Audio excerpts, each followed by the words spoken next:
Hello friends, you are welcome to my channel Study with Aarti Gupta.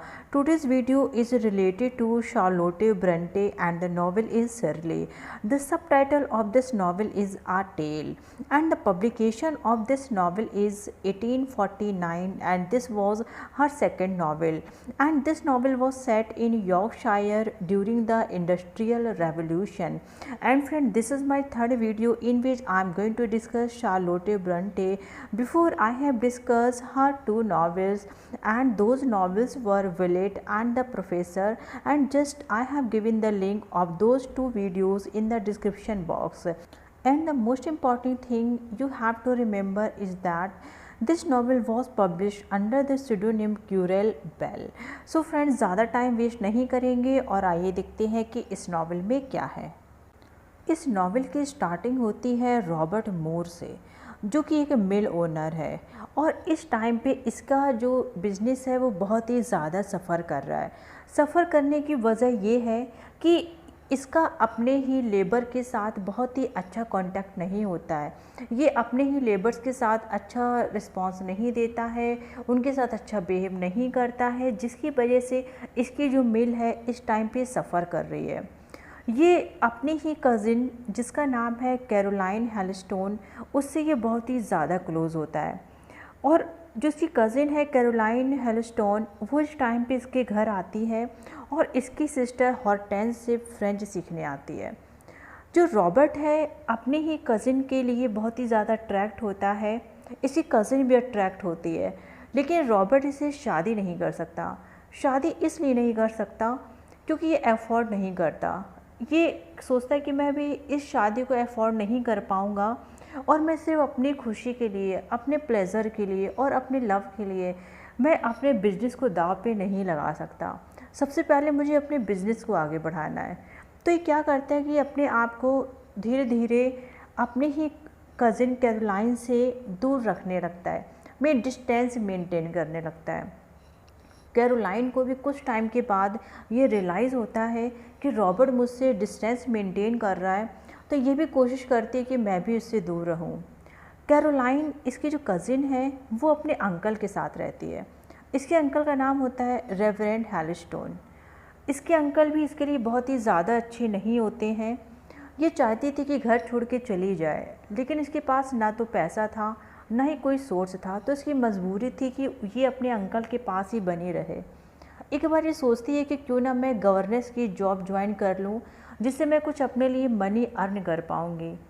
लेकिन जब ये अपने अंकल को बताती है ये चीज़, तो इससे अंकल मना कर देते हैं, बोलते कि नहीं, तुम्हें लिवलीहुड के लिए ये सब काम करने की ज़रूरत नहीं है, तुम घर पे ही रहो और जैसा भी है वैसा ही चलने दो, तुम्हें परेशान होने की ज़रूरत नहीं है। अब कैरोलाइन बहुत ही ज़्यादा परेशान होती है। यहाँ पे रॉबर्ट, जो कि अपनी मिल को लेके बहुत ही ज़्यादा परेशान था, सोच रहा था कि मैं एक मशीनरी मंगा लूँ जिससे मुझे जो लेबर का वेजेस है वो नहीं देना पड़ेगा और लेबर्स की प्रॉब्लम भी हमेशा के लिए ख़त्म हो जाएगी। तो ये मशीनरी का वेट कर रहा है, तो वो मशीन नहीं आ पाती है इसके पास और ये बहुत ही ज़्यादा परेशान हो जाता है इस चीज़ से। इसका जो बिज़नेस है वो डे बाय डे ख़राब होता जा रहा है। अब यहाँ पे एंट्री होती है एक न्यू कैरेक्टर की, जिसका नाम था शिरली, जो कि इस नॉवेल के टाइटल को भी रिफ़र करती है।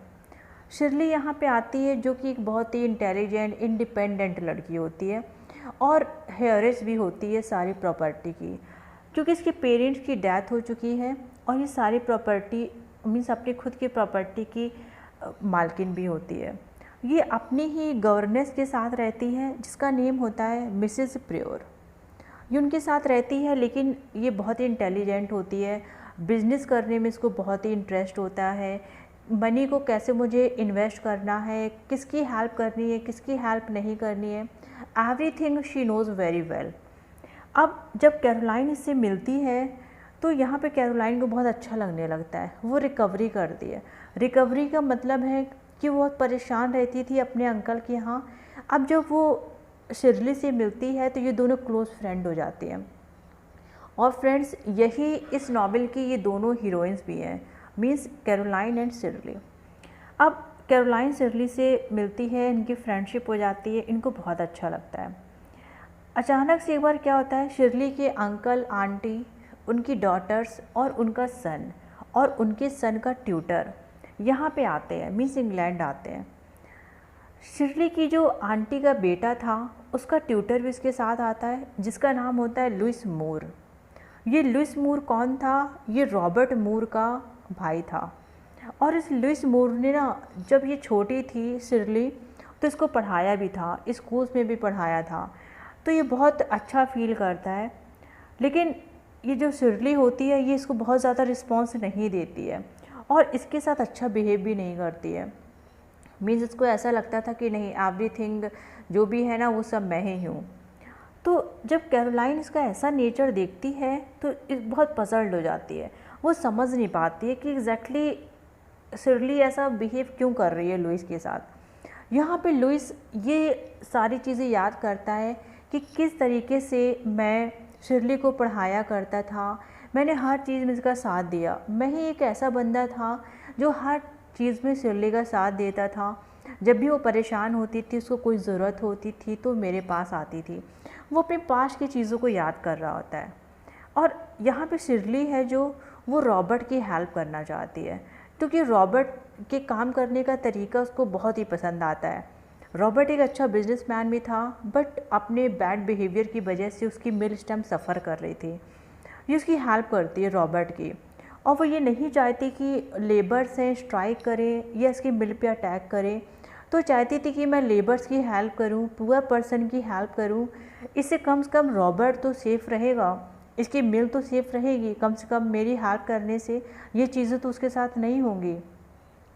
तो ये उसकी हेल्प करना स्टार्ट कर देती है। उसकी हेल्प करने की वजह से जो सारे नेबर्सहुड में उसके लोग रहते थे, वो लोग ये बिलीव करने लगते हैं कि शायद रॉबर्ट और शिरली एक दूसरे से शादी करेंगे। सभी लोग ये अज्यूम करने लगते हैं, बट एग्जैक्टली ऐसा कुछ भी यहाँ पे नहीं होता है। रॉबर्ट क्या करता है कि एक बार उसको प्रपोज भी करता है शिरली को, तो यहाँ पे शिरली इसको कोई रिस्पॉन्स नहीं देती, इसका बहुत मजाक भी उड़ाती है और बोलती है कि तुम मुझसे प्यार नहीं करते हो, बल्कि तुम मेरी मनी से प्यार करते हो। यहाँ पे रॉबर्ट को ऐसा लगता है कि शायद वो सही बोल रही है, और शायद इसका इंटेंशन भी यही है कि इसके पास बहुत अच्छी प्रॉपर्टी होती है, और इस टाइम पे जो रॉबर्ट है वो पूरी तरीके से डाउन हो चुका है। तो यहाँ पे शिरली इसको डायरेक्टली मना कर देती है शादी करने के लिए। अब यहाँ पे जो कैरोलाइन थी, इसके अंकल एक बार बाहर जाते हैं, तो ये बोलते हैं शिरली से कि तुम आज ऐसा करना, मेरे घर पे रुक जाना, क्योंकि मैं बाहर जा रहा हूँ। जब तक मैं बाहर से नहीं आ जाता तब तक तुम कैरोलाइन के साथ ही रहना। तो ये बोलती कि हाँ ठीक है, ये इसके पास रुक जाती है। अचानक से कैरोलाइन ये सारी चीज़ें सोचती है कि रॉबर्ट के साथ कितनी चीज़ें ख़राब हो रही हैं, लोग उसके साथ गंदा बिहेव कर रहे हैं, जो लेबर्स हैं वो स्ट्राइक कर रहे हैं, कुछ लोग ऐसे हैं जो दंगा करने का भी सोच रहे हैं। इन सब चीज़ों को सोच सोच कर ये बीमार पड़ जाती है। जब ये बहुत बीमार पड़ जाती है तो यहाँ पे शिरली की जो गवर्नेंस थी मिसेस प्योर, ये यहाँ पे आती हैं और कैरोलाइन की बहुत ही ज़्यादा केयर करती हैं। कैरोलाइन की तबीयत बहुत ज़्यादा ठीक नहीं होती है, लेकिन जब मिसेस प्योर ये बताती हैं कि मैं तुम्हारी मदर हूँ, तो कैरोलाइन को बहुत अजीब लगता है। तो इसकी ये बताती हैं मिसेस प्योर कि मैंने तुमको इसलिए छोड़ दिया था क्योंकि तुम्हारा फेस तुम्हारे फादर से बहुत ही ज़्यादा रिजेंबल करता था, और मैं तुम्हारे फादर और अपने हस्बैंड को बिल्कुल भी पसंद नहीं करती थी, क्योंकि उन्होंने मेरी लाइफ को बहुत ही ज़्यादा माइजरेबल बना दिया था, उन्होंने मुझे बहुत ही ज़्यादा टॉर्चर किया था, इसलिए मैंने तुम्हारे फादर को छोड़ दिया था। और जब मेरे ब्रदर इन लॉ ने कहा कि वो तुम्हारी केयर करेंगे, तो मैंने तुम्हें ना उनको हैंड ओवर कर दिया था, क्योंकि मेरे पास उस टाइम बिल्कुल मनी नहीं थी, मेरे पास इतना पैसा नहीं था कि मैं तुम्हारा पालन पोषण कर पाती, इसलिए मैंने तुम्हें ना तुम्हारे अंकल के पास छोड़ दिया था, और मैंने एक गवर्नेंस की जॉब ज्वाइन कर ली थी। तो ये किसकी गवर्नेंस थी? यहाँ पे थी ये शिरली की गवर्नेंस। जब कैरोलाइन ये बात सुनती है उसको बहुत अच्छा लगता है, उसको लगता है कि ठीक है, अब मेरे पास जीने का कोई रीज़न मिल गया है मुझे, और अब मैं जल्दी रिकवरी कर लूँगी, और अब मुझे मेरे अंकल के पास रहने की ज़रूरत नहीं पड़ेगी। अब मैं अपनी माँ के साथ ही चली जाऊँगी शिरली के घर पे, और मैं उनके साथ ही रहूँगी। अब यहाँ पे रॉबर्ट अपने फ्रेंड को अपनी सारी चीज़ें बता रहा होता है कि मैंने किस तरीके से शिरली को प्रपोज़ किया था शादी के लिए और उसने मुझे शादी के लिए मना कर दिया। जब ये अपने फ्रेंड को बातें बता ही रहा होता है कि अचानक से आती है आवाज़ बाहर से कि जैसे गोली चलने की आवाज़ आ रही हो। तो ये लोग वहाँ पे देखते हैं कि क्या हुआ। अब रॉबर्ट जो था वो अचानक घोड़े से गिर पड़ता है और रॉबर्ट की हालत बहुत ही ज़्यादा ख़राब हो जाती है। ये इसका फ्रेंड इसको उसके घर पे लेके जाता है, इसकी बहुत केयर करता है, धीरे धीरे रिकवरी करने लगता है। अब इससे मिलने आती है कैरोलाइन। कैरोलाइन जब मिलने आती है तो इसको बहुत अच्छा लगता है और ये बहुत ही जल्दी रिकवर हो जाता है। उसका रॉबर्ट अपनी बहन हॉर्टेंस से बोलता है कि इस घर को कैरोलाइन की ज़रूरत है। कैरोलाइन के आने से सारी चीज़ें ना बहुत ही ज़्यादा चीयरफुल हो जाती हैं।